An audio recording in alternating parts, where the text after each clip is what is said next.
नमस्कार. मराठी समाचार 24 मध्ये आपलं स्वागत. राज्य, देश आणि परिसरातील ताज्या व विश्वासार्ह बातम्यांसाठी पाहत रहा मराठी समाचार 24. अजित पवार यांची 66वी जयंती वृक्षारोपण व मुलांना पेन पेन्सिल वाटप सह संपन्न.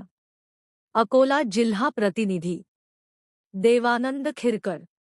अजित दादा पवार गटाचे ओबीसी प्रदेश सचिव माजी पस सदस्य हरिभाऊ वाघोडे आणि माजी जिप अध्यक्षा सौ संध्याताई वाघोडे यांच्या वतीने अनुसूचित जाती मुलांची निवासी शाळा पाटसूल येथे मागील वर्षी 65वा वाढदिवसानिमित्त 66 झाडांची संकरित फळाची वृक्षारोपण केले होते. त्या निमित्त अजित दादा यांचा वाढदिवस व त्या 66 वृक्षाचा वाढदिवस साजरा करून अजित दादा येणाऱ्या दिवसाला एक झाड लावण्याचा संकल्प केला. संगोपन व हरितक्रांतीचे नेते अजितदादा पवार यांचा वाढदिवस कार्यकर्त्यांसह मोठ्या उत्साहात साजरा केला होता. याही वर्षी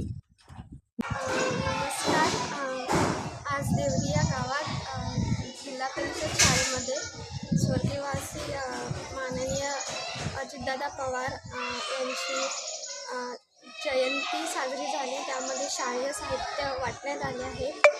तर माझी अशी इच्छा आहे की या लहान मुलांना मी एक कर्सिव रायटिंग हा विषय शिकवणार आहे 1 तास तरी.